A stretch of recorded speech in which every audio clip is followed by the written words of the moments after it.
Ya, sanggup ya 2029 pemilu selanjutnya Jawa Tengah kandang gajah.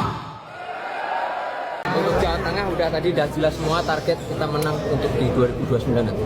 Ini targetnya kita ini akan menjadikan Jawa Tengah kandang gajah supaya lebih banyak masyarakat lagi mendapatkan manfaat dari Partai Solidaritas Indonesia. Bebas, tapi perekonomian yang adil, kesempatan yang setara.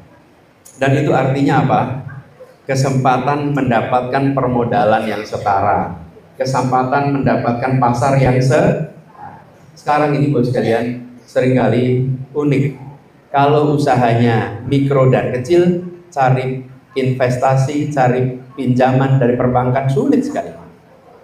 Kalau ukurannya menengah atau besar, mudah dapatnya. Yang kecil sulit, betul tidak bos sekalian? Ini banyak yang harus diubah. Nah, PR-PR itu semua tidak mungkin bisa selesai kalau kita hanya menyampaikan harapan.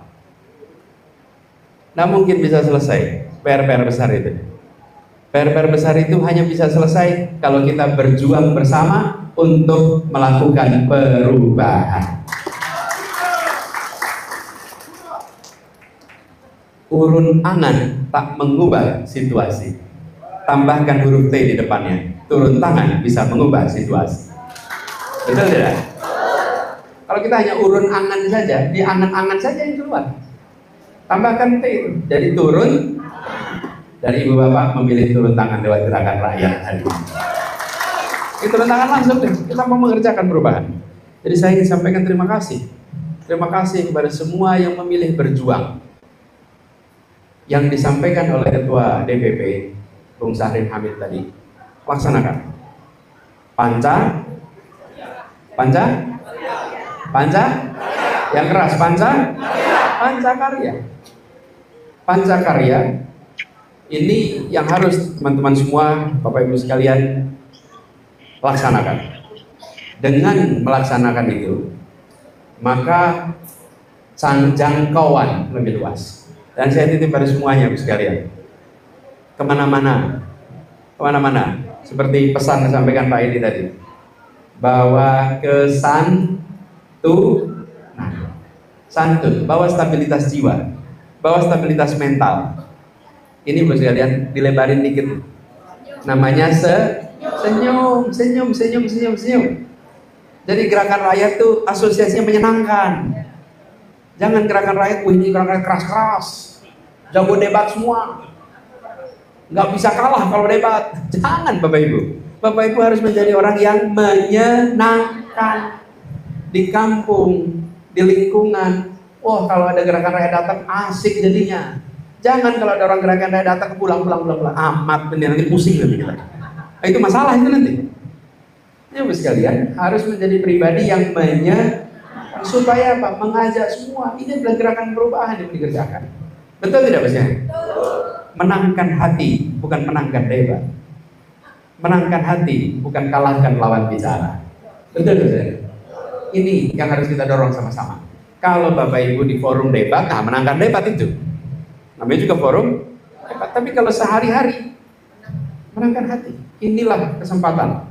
Jadi saya mengajak kepada semua, apa yang tadi dipesankan oleh Ketua Umum, lalu ditegaskan oleh Ketua Dewan Pembina Provinsi Riau, Pak Edi, supaya bisa hadir dengan rasa membahagiakan, rasa menyenangkan. Nah, kalau itu bisa kita kerjakan sekalian, semuanya, insya Allah nanti gerakan rakyat akan jangkauannya makin besar, makin luas. Bapak Ibu sekalian, di luar sana banyak orang yang memantau, banyak orang yang melihat, sambil melihat-lihat, saya ikut nggak ya? Saya bergabung tidak ya? Nah, yang tadi dibilang sama Bung Ketua, ini Bapak Ibu sekalian, ini ashabikunal awalun. Ini sahabat-sahabat awal nih. Sahabat awal itu yang menentukan sahabatnya bertambah atau berkurang. Betul tidak? Ingat kisah Nabi dulu. Yang menentukan sahabat awal, ini ashabikunal awalun itu yang nanti membuat apakah pengikutnya bertambah atau malah berkurang. Bukan Rasulullah sendiri, tapi lingkarnya itu yang menentukan. Lingkarnya itu membawa pesan yang membuat orang merasa terpanggil untuk Jadi saya pesan kepada semua yang terlibat dalam gerakan rakyat, tunjukkan bahwa ini adalah ikhtiar kita membuat Indonesia berubah menjadi negeri yang adil dan makmur. Dan Bapak sekalian, jangkau generasi baru. Jangkau generasi baru. Banyak di sini kita generasi X atau generasi baby boomers, generasi X, generasi ya Gen Z itu lahirnya 98 ke atas. Ini kelihatannya lahirnya di tahun 2000-an ya di sini. Melahirkannya tahun 2000-an ya. Nah, jangkau generasi baru. Jangkau generasi baru, ajak mereka untuk terlibat. Sehingga kita bisa nantinya memberikan kepada semua perubahan yang ingin dikerjakan bisa dirasakan oleh generasi masa depan, bukan hanya oleh generasi masa kini, generasi masa depan. Jadi pesan kami pada semuanya, cita-cita mulia, rencana besar harus dikerjakan dengan cara yang baik, dikerjakan dengan cara yang benar, supaya bisa mendapatkan kepercayaan. Kita sudah menyaksikan dulu sekalian. Halo teman, berjumpa bersama saya di Politik Dangi. Ya, ini luar biasa ya. Bagaimana viral di media sosial bahwa Kaisang ini teman-teman ya, pada saat orasi sangat ya sebenarnya sah-sah saja ya. Itu adalah di forum internal mereka, namun karena ini ramai di media sosial sehingga sangat-sangat kocak aja ya kan. Kocaknya kenapa ya? Kocaknya adalah partai PSI, partai yang masih ya bisa dikatakan masih kecil ya, kemudian juga kepala daerahnya juga ya masih ada beberapa ya kan.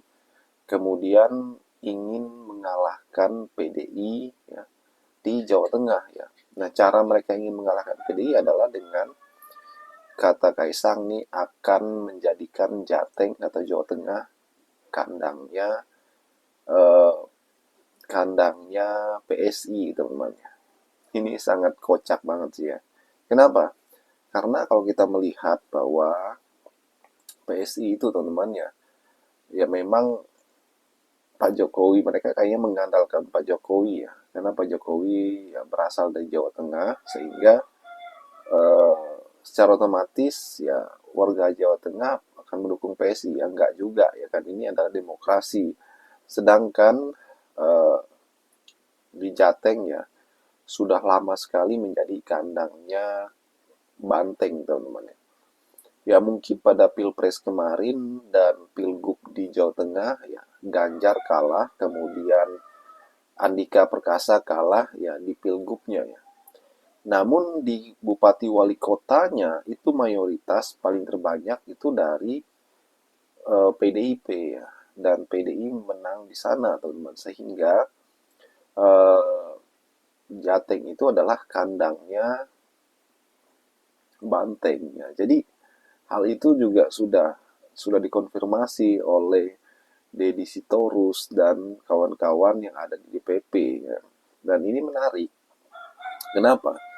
Karena Kaisang ya terlihat kepedean ya untuk menjadikan Jateng kandang PSI tanpa memperhitungkan ya.